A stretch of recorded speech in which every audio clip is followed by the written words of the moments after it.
Hello, I'm Austin Jarrett from Allett Mowers. Today we're going to be talking about how to achieve the best striped lawns. It's quite a long video, so please take a look at the index by the side. You can jump to the sections that you want. And we'll also put that below as well. So each year Allett has a striped lawn creative competition, and you go to our Facebook page to see more details about the next competition. We get absolutely amazing entries of striped lawns from all around the world, and I really do encourage you, after you've learned how to get the best striped lawn today, I really encourage you to enter that competition. We at Allett think that lawn stripes are fantastic, and we're really good at them with our products. So let's look at why you would want stripes on your lawn. How about just bringing some element of order? The lawn is almost like the canvas of your garden, and by just bringing a bit of order to it, we think it makes it look great. You might want to put stripes in to actually highlight a feature of your lawn and draw your eye to that particular feature. One thing that you might see in this lawn is that the stripes actually help cover the imperfections, the sort of small groupings of the weeds, the bare patches, the urine patches, whatever on the lawn, and it does help just take the eye away from those. I mean, if you're going to be doing some mowing, you want to do it well. You want to do it the best you possibly can, and I think the lawn stripes are really part of that. And you know, let's face it, it's about a sense of pride in what it is that you do. If you enjoy mowing the lawn, then, you know, why not dominate the local neighbourhood anyway? It's about lawn domination, right? So how are lawn stripes actually achieved? You can see dark green stripe on this side, light green stripe on this side. And the way that these stripes are created is simply the lay of the grass. This grass, each plant is laying towards you. On this side, where it's looking light, the plant is laying towards me. So what happens is the light is reflecting off the back of the leaf to you, so it looks really light.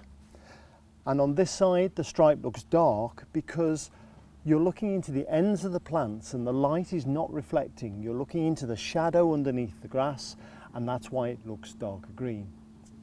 So how are these achieved? And it's really about rollers. Rollers are the way to achieve this. At Allett we have rollers on each of our cylinder mowers. In fact, even our rotary mowers have rear rollers because the stripe is so important. It's about the Allett stripe. But you can achieve this with rotary mowers, with rear rollers, with even flaps at the back of mowers, which just help lay the grass down. So let's look ever so briefly at what it is that affects how good the stripes are on a lawn. To start off with, we really need good healthy plants, and we need lots of them. So the darker green the grass is, the healthier the plant, the number of plants that we've got per square metre are all things that will add up to make a much stronger stripe. So you need to be looking up things about the right levels of fertiliser, the right amount of water, how deep are the roots going on the plant so they can go and get nutrients and water when they need it. And also, I have to say, low levels of thatch. You really need to keep on top of your thatch. If you've got springy grass, it's much more difficult to get a good folded leaf and therefore a really good strong stripe. At the end of the day, yellow patchy grass does not make really good stripes. So we need healthy plants to start with. The next thing is, you need to have a cylinder mower. It's about the lawn mower, and a cylinder mower creates the best stripes. I will completely accept that if you have a rotary mower with a rear roller on and you cut regularly enough and at the correct height, you can really achieve some great stripes too. And the longer the grass gets, then it's probably more appropriate that you're using a rotary mower with a rear roller.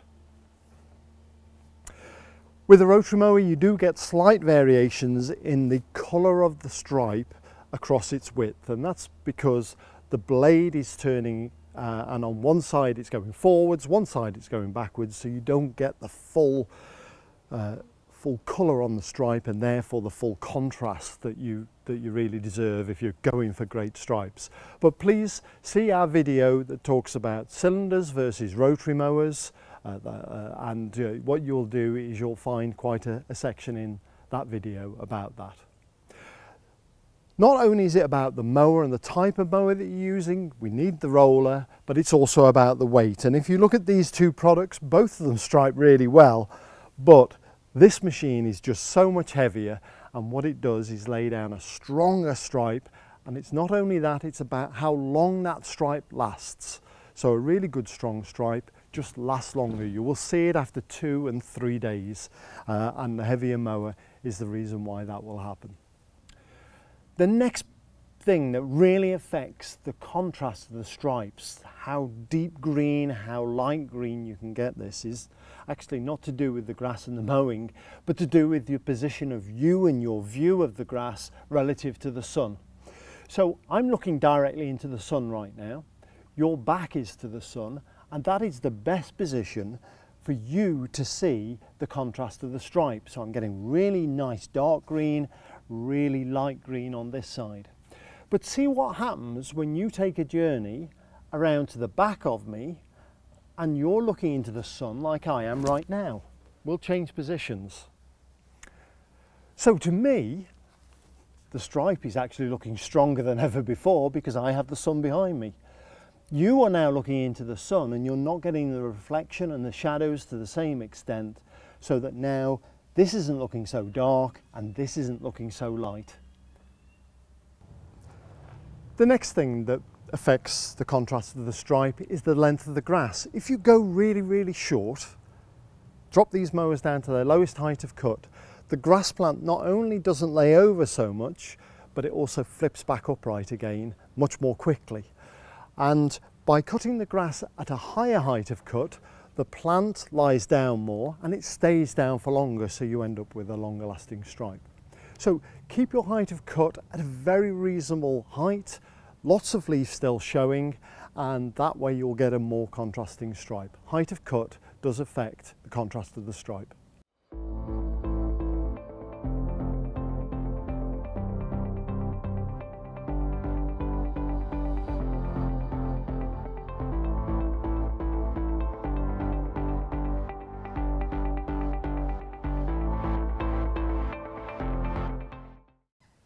So just to demonstrate 3 different heights of cut and the striping that happens at the different heights and the effect on the leaf lying down.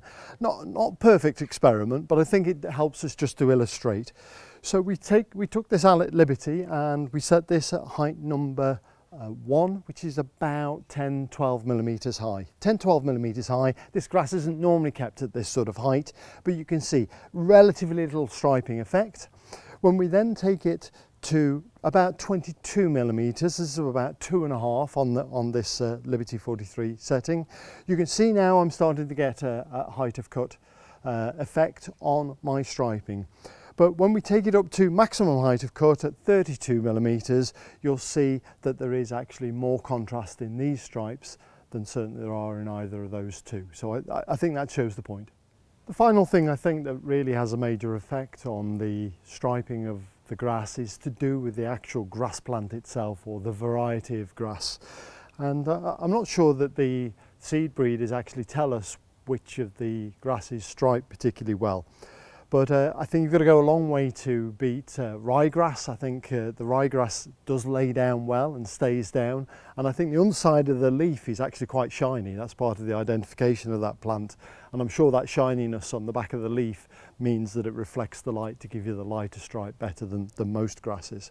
But if you're growing tall fescue and mowing it at 4 inches high, then a function of that grass is that you need to mow it quite high to survive, especially in warm climates. And that stripes really well. Other grasses just won't lay down. They're permanently standing upright, and unless you scarify them like mad, they're building thatch and standing upright, it's very difficult to actually get the grass to lay down and stripe. So grass variety is something that you need to look at if you're looking at changing your grass sward type. So to wrap up the tips that we've got on lawns, and just to give you lawn striping in particular, but these are those tips. Get your lawn in really great condition. That's about fertiliser, irrigation, overseeding, bare patches, weed control, all the things that you can see we're battling with on this lawn. But have a look at our lawn calendar on our website, and you'll get lots of great ideas for what you should be doing at what time of year.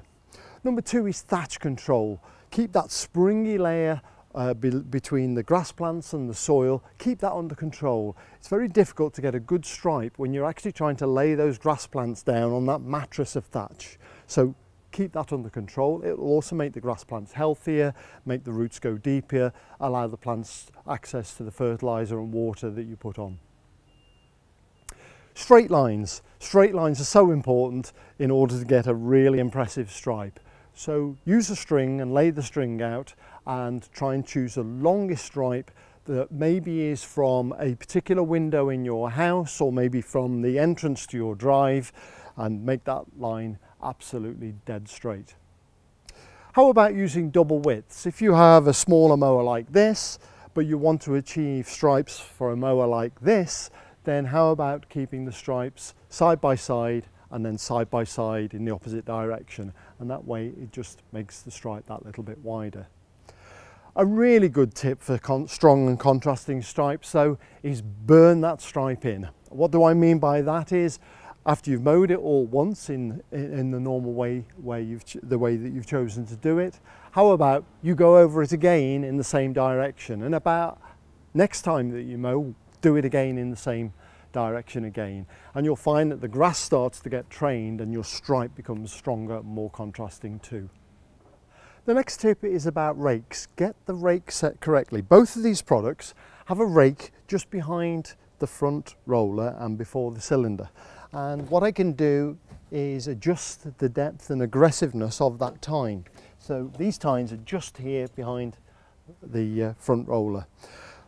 Set those correctly, and what they'll do is comb the grass and line up the grass plants again, and it will all just help the contrasting stripes. Finally, have a think about the patterns that you put in. Light green, dark green stripes, straight as an arrow, look fantastic. Think about checkerboards, maybe think about circles built into your designs. But if you need inspiration, take a look at these designs that we've had as past entries into our international lawn stripe competition.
So there you have it. I hope you found some useful ideas in this video about how to create even better stripes on your lawn.